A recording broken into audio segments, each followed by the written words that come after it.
Israeli Defense Forces have launched a raid into northern Gaza using tanks and infantry. This is the IDF's first publicized ground assault into Hamas-controlled Gaza.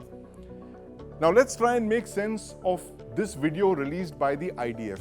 This is infrared footage shot by drones, which almost certainly means that the raid was carried out at night. This infrared footage has a black hot setting, which means that the hot parts of the video, whether it's the tank engine emissions or the explosions, are all in black. But now what is more interesting is that the column of armored vehicles, Merkavas, they are being led by a very interesting vehicle, which is an armored bulldozer. Now, this is the kind of vehicle that the IDF has been using in urban combat. It's one of the very few militaries in the world that has a dedicated fleet of these armored bulldozers.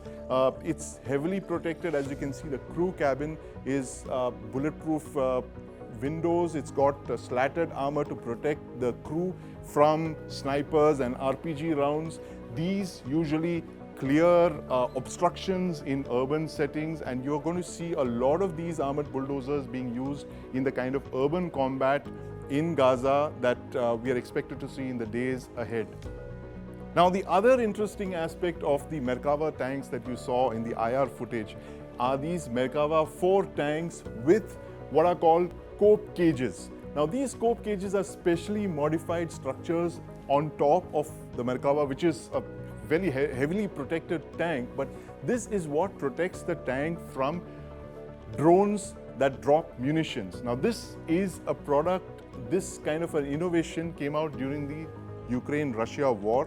It is meant to protect tanks which are very vulnerable at the top of the hull and the turret from UAVs, from drones dropping munitions. Now, Hamas is known to have an array of explosive drones which they used to destroy Israeli watchtowers ahead of the October 7th attack. And these vehicles that you see with especially protected cope cages that look a little ungainly, but they get the job done. They protect the tank from strikes from UAVs, from kamikaze drones, from munitions dropping out of the skies. They get the job done as far as the IDF is done. And this again is a very unique feature of these vehicles that you're going to be likely to be seeing in the days ahead as Israel plans to enter Gaza for a full-scale ground assault.